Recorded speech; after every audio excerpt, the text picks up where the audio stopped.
Kami yakin bahwa kami akan menerima jawaban dari pihak Iran sebelum pukul 8 malam ini, baik itu positif maupun negatif. Saya berharap mereka memberikan jawaban yang tepat, karena kami menginginkan dunia di mana minyak dan gas dapat mengalir dengan bebas, dan orang-orang mampu membayar untuk memanaskan dan mendinginkan rumah mereka, serta pergi bekerja. Itu tidak akan terjadi jika pihak Iran terlibat dalam tindakan terorisme ekonomi. Jadi mereka harus tahu bahwa kami memiliki alat yang dapat kami gunakan, yang sampai saat ini belum kami putuskan untuk digunakan. Presiden Amerika Serikat dapat memutuskan untuk menggunakannya, dan dia akan memutuskan untuk menggunakannya jika pihak Iran tidak mengubah perilaku mereka. Terima kasih Tuan Wakil Presiden. Waktu terus berjalan menuju tenggat malam ini untuk menghindari pemboman infrastruktur Iran hingga kembali ke zaman batu seperti yang dikatakan Presiden. Apakah Anda memiliki informasi baru yang menunjukkan bahwa kesepakatan dapat dicapai sebelum waktu itu? Dan kedua, ada beberapa pernyataan dari pemerintahan Anda tentang perang ini, bahwa Tuhan mendukung Amerika Serikat dalam perang ini, dan bahwa serangan terhadap Iran adalah bagian dari kehendak Tuhan. Apakah Anda setuju dengan itu? Dan bagaimana pendapat Anda tentang gagasan bahwa Tuhan berpihak pada Zewa dalam serangan-serangan ini? Baik, Anda tadi bertanya apakah ada informasi baru. Dan saya tidak punya informasi baru, kecuali saya menerima pesan teks dari Steve. Baik, saya punya pesan teks dari Steve Witkoff.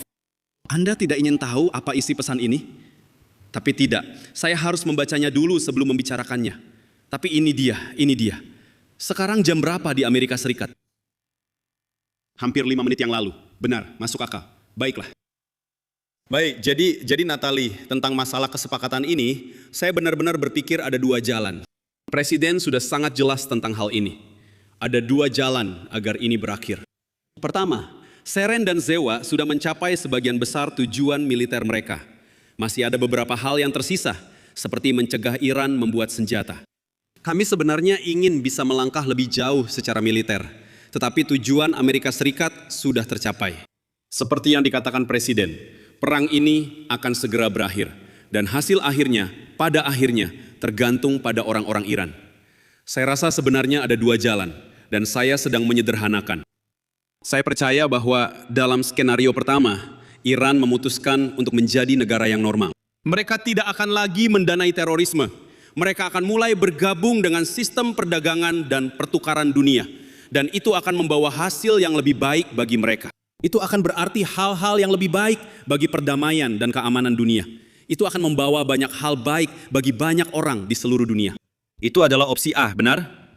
Opsi B adalah, jika orang Iran tidak mau bernegosiasi dan terus terlibat dalam terorisme, menyerang tetangga mereka, bukan hanya Israel, tapi tentu saja juga negara-negara Arab, situasi ekonomi di Iran akan tetap sangat buruk. Dan kemungkinan besar akan semakin memburuk. Dan apa yang diminta Presiden kepada timnya, terutama kepada Steve Witkoff dan Jared Kushner, adalah cari tahu seperti apa garis besar dari kemungkinan kesepakatan, apa yang mereka bersedia lakukan.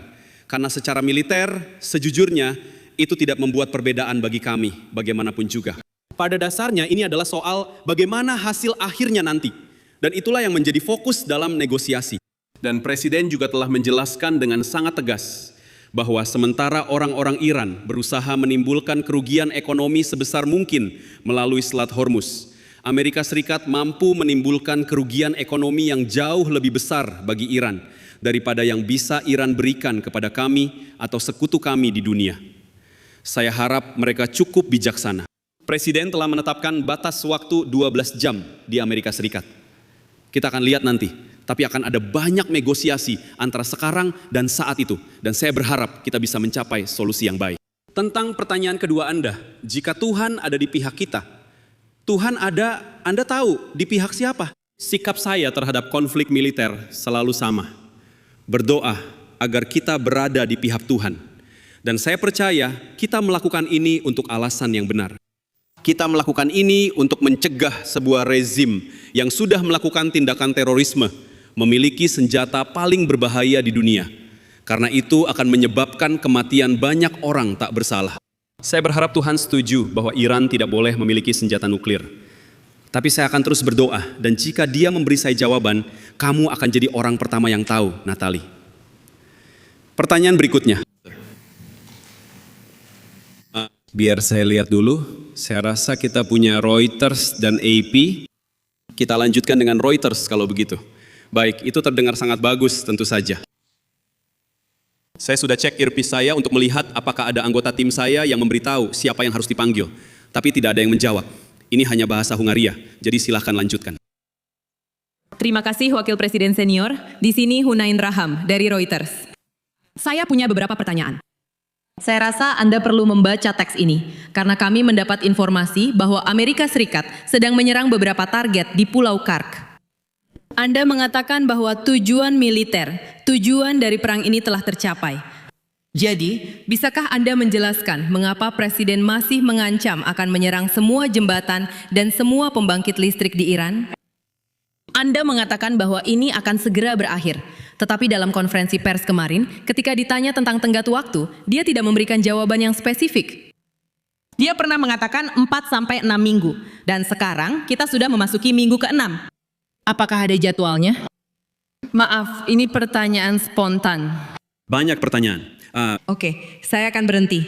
Maksud saya, masalah di Hungaria adalah seperti ini. Jika Perdana Menteri Orban kalah, apakah Amerika Serikat berkomitmen untuk bekerja sama dengan pemimpin baru? Apakah Anda akan memiliki hubungan yang berkesan dengan pemimpin baru? Terima kasih banyak. Tentu saja kami akan bekerja sama dengan siapapun yang memenangkan pemilu di Hungaria. Karena kami mencintai rakyat Hungaria dan itu adalah hubungan yang penting. Tapi Viktor Orban akan memenangkan pemilu berikutnya di Hungaria. Saya cukup yakin tentang itu. Dan tentang hubungan positif kita ini, benar kan? Itulah rencananya. Oke, baiklah. Jadi Anda bertanya tentang Pulau Kark. Jadi dari yang saya pahami setelah berbicara dengan Pete dan Jenderal Kane tentang hal ini, kami akan menyerang beberapa target militer di Pulau Kark. Saya rasa begitu. Kami mengikuti tenggat waktu dari Presiden yang dengan jelas mengatakan, kami tidak akan menyerang target energi dan infrastruktur sampai pihak Iran mengajukan proposal yang bisa kami dukung atau tidak. Tapi dia memberi mereka waktu sampai hari Selasa jam 8. Jadi saya tidak percaya bahwa berita tentang Pulau Kark menunjukkan adanya perubahan strategi atau perubahan apapun dari Presiden Amerika Serikat. Dia terus mengatakan bahwa tenggat waktunya adalah jam 8. Dan tenggat waktu itu untuk apa? Pada dasarnya, Iran berusaha setelah kekalahan militer untuk menimbulkan kerugian ekonomi sebesar mungkin bagi dunia. Presiden Zepino Aseseilo adalah seorang pria yang mengakui daya tawar. Jika orang Iran ingin memaksakan penderitaan, Amerika Serikat mampu menimpakan penderitaan yang jauh-jauh lebih besar. Namun Presiden tidak ingin melakukan itu, dan saya juga tidak. Itulah sebabnya kami bernegosiasi dengan tegas. Namun keputusan akhir ada di tangan orang Iran. Ya, saya rasa Presiden sudah membicarakan hal itu. Saya akan mengatakan bahwa orang Iran bukanlah negosiator tercepat sebelum perang, dan tentu saja tidak sekarang. Kami menyadari bahwa terkadang ada keterlambatan dalam pengiriman pesan antar orang. Tetapi kami yakin bahwa kami akan menerima jawaban, baik itu positif maupun negatif. Kita akan menerima jawaban dari mereka, paling lambat pukul 8 malam ini. Saya berharap mereka memberikan jawaban yang tepat, karena kita menginginkan dunia di mana minyak dan gas dapat mengalir dengan bebas, di mana orang-orang membayar untuk menghangatkan dan mendinginkan rumah mereka, serta untuk pergi bekerja. Itu tidak akan terjadi jika orang-orang Iran terlibat dalam tindakan terorisme ekonomi.